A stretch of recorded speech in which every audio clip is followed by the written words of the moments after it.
Good evening.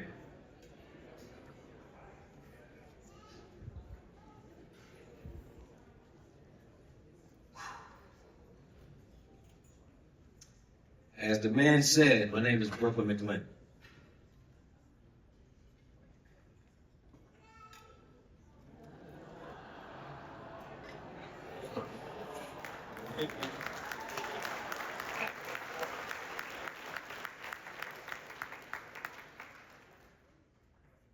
Now, what I would like to do is tell you about the night that I died. You know, it's funny. People never really get it when I say I've been dead. On October 28th, 2020, during the height of the pandemic, I was talking to my mom in the kitchen and I began to pause. And I was thinking to myself, am I hot? And we live in the valley, so I thought that was a fair question. Then I would start speaking again, and then I would pause. And I was like, man, am I hot? And she noticed my confusion, so she was like, do you need to sit down? And I said, yeah. So she brought a chair over to me, and I sat down, and immediately it was like somebody dumped a bucket of water on my head. And I'm just sweating profusely, and I'm like that super exhausted, like you know that exhausting, like you keep like your head is dropping, like you can't hold your head up, you're so tired.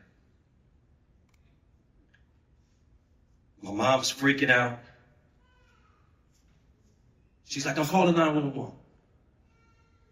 And me being me, I'm like, wait, let me see what this is first. Fortunately, she called anyway. I could feel the life leaving my body.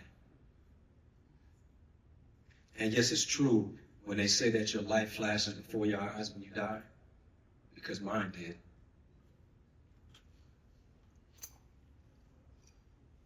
And my life looked pretty good.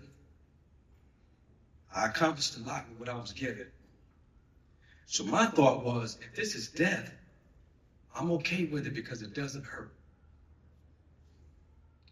The paramedics arrived and lifted me up onto the gurney, and the next thing I remember, it felt like we had a speed bump. And all of a sudden, I'm, really alert. I'm looking around, and they're looking at me. You okay? And I was like, yeah, man, my heart's been bothering me for about 4 or 5 years now. They was like, oh, okay. So we get to the hospital, we get into the ICU, and I see the paramedic pacing back and forth in the hallway, so I wave him in. And he comes in, he's like, man, you sure you're all right? I said, yeah, man, I told you, like, my heart's been bothering me, for some time now. He goes, no, you flatlined on the way over here. We had to paddle you to bring you back. And I was just speechless, like, I died. He said, man, take care of yourself. So all alone, because no visitors in the hospital, I looked up to the sky and I said, why won't you let me die?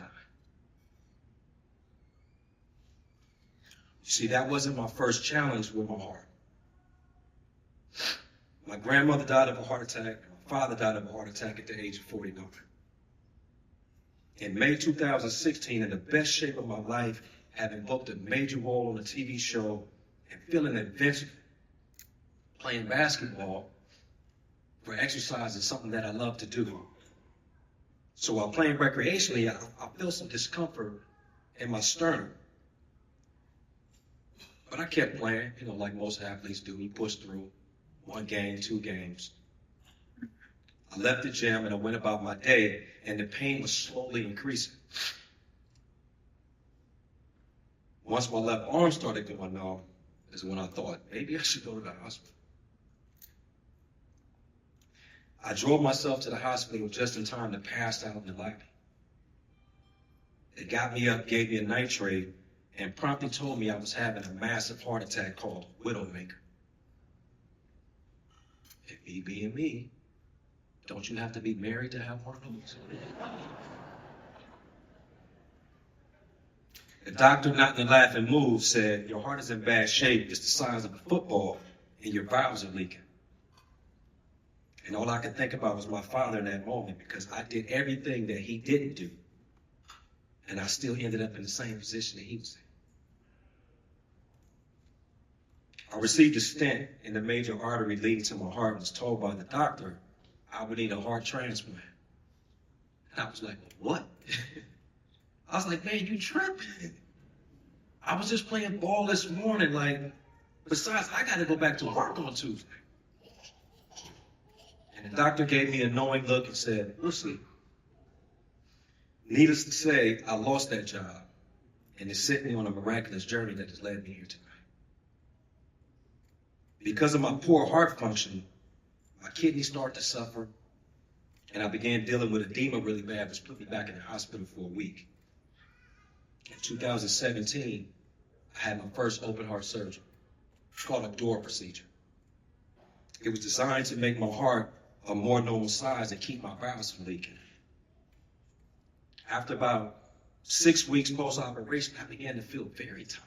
I checked in with my cardiologist, and he said that I would need to do the surgery again. My valves were leaking worse than before. I said, you kidding me? He said, no. I don't play around like that. So my second open heart surgery was scheduled for January 2018. Now, the period from November 2017 to January 2018 was probably the worst time of my life. I couldn't hold down any food. My bowels were leaking, causing regurgitation, which made it impossible to sleep. No social life and work. I mean, one particular evening, I was so exhausted, I was walking laps around my apartment floor, just trying to tire myself out that maybe I could get some sleep. When that didn't work, I knelt down on the side of the bed and said to God, if this is going to be my life, I'd rather be dead. And in that moment, I understood why people commit suicide. Because you'd rather be dead than dealing with the circumstances that you have to deal with. I surrendered. The next thing I knew, I fell asleep for 30 minutes on my knees on the side of the bed. So basically, in that position, the blood couldn't regurgitate. So that's how I slept to make it to that next surgery. My chest was opened up again and my valves were tight, but my heart and body didn't respond well to the surgery. My heart function was about 30%, down from 40+% after the first surgery, but hey, I'm still alive, right? Once again, I was able to get back to work, but a shell of my former self. We are now back to the night of October 28, 2020, and I'm struggling to keep my head up and my eyes open, and my mom is freaking out, but I'm probably feeling the most peace that I've felt in years.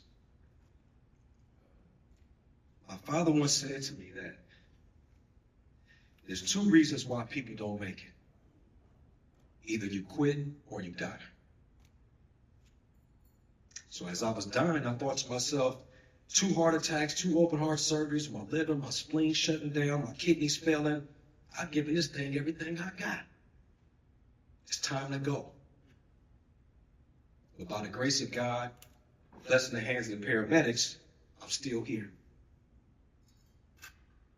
And you would think after all that, I'd be running to get a transplant.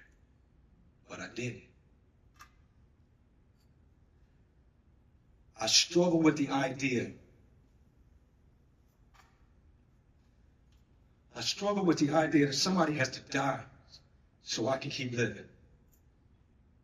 I was dealt my hand and I played it the best way I knew how. And ultimately I conceded to agreeing to get a transplant through some heavy prodding from my mother. And I received a transplant January 2021 after waiting in the hospital for 3 months during the pandemic. Unfortunately, I suffered a stroke during the procedure and woke up paralyzed on my left side. And I'm left-handed, so that freaked me out. I thought to myself, did I just trade one problem for another? I knew I shouldn't have done this. I spent 2 more months in the hospital learning how to walk and write again. Now, when I asked God, why won't he let me die, I got some answers. One, God wanted me to see that there is no separation between us. I have no idea whose heart I have. It's black, white, Latino, Asian. So the very fact that we can exchange organs says that we're all the same.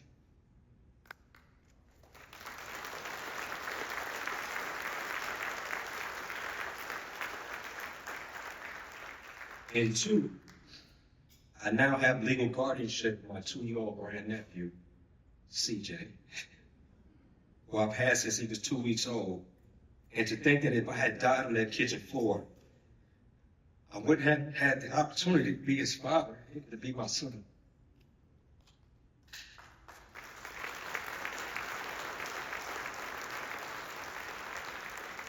I sometimes think that if I would have listened to that first doctor who just got a heart transplant in 2016, I could have saved myself a lot of struggle. But then I think I wouldn't want to trade the person that I had to become to get through all that, to not have to go through all that. Sometimes you have to die in order to truly live. As I reflect on my journey and learn more about the impact that the American Heart Association has made over 100 years, I'm grateful to this remarkable organization and to supporters like you who have made the scientific advancements that help make saving my life possible.